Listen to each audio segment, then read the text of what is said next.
કેમ છો બધા? મજામાં? આજે હું તમને એક બોધ વાર્તા કહીશ જેનું નામ છે એક વૃદ્ધ દરજી.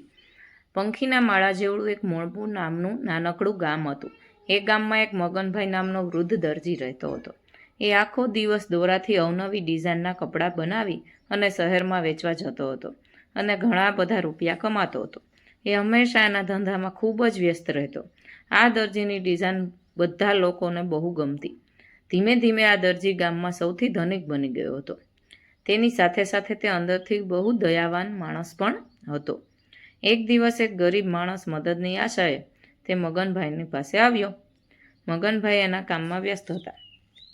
એ માણસે આવીને મગનભાઈને કહ્યું કે તમે આટલા બધા ધનવાન બની ગયા છો તો ગામને માટે કંઈક મદદરૂપ થાવ, એવું કંઈક કામ કરો ને. મગનભાઈએ કોઈ જવાબ આપ્યો નહીં અને એનું કામ ચાલુ રાખ્યું. પેલા માણસે ફરીથી કહ્યું, આપણા ગામનો મોચી કેટલું ઓછું કમાય છે, નાનો માણસ છે, એની આર્થિક સગવડ પણ એટલી બધી નથી, છતાં પણ ગામમાં ગરીબોને એક વખતનું જમવાનું પહોંચાડે છે. અને તમે એટલું બધું કમાવ છો તો થોડુંક તો કંઈક કરી શકો ને. મગનભાઈ ફરીથી કાંઈ ન બોલ્યા. પહેલો માણસ નારાજ થઈ જતો રહ્યો. પછી ગામમાં વાત ફેલાવી કે આપણા ગામના મગનભાઈ દરજી બહુ લોભી છે, ફક્ત પોતાનું જ વિચારે છે. ગામ માટે કે સમાજ માટે કાંઈ જ કામ કરવા માટે એમની ઈચ્છા ધરાવતો નથી. અને મેં 2-3 વાર કીધું છતાં પણ મારી વાત ઉપર ધ્યાન નથી આપતા. એમ કરી અને પોતાના વિચારો એ મનોમન નક્કી કરી અને આ વાત આખા ગામમાં ફેલાવી દીધી. અને ગામના નબળા લોકો મગનભાઈ દરજી વિશે કશું જ જાણ્યા વગર પેલા માણસની વાતમાં આવી ગયા, જેથી કરી અને આખું ગામ મગનભાઈ દરજીને નફરત કરવા માંડ્યું. એક દિવસ અચાનક મગનભાઈનું અવસાન થઈ ગયું. ગામમાં મોચી સિવાય ગામનો એક પણ માણસ એમને ત્યાં ગયો નહીં.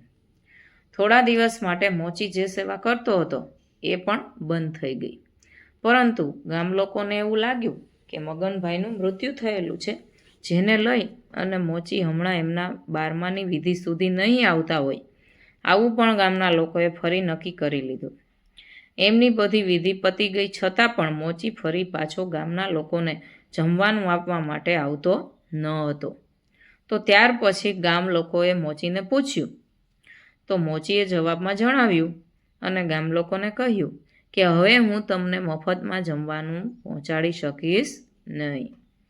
લોકોએ મોચીને પૂછ્યું કેમ?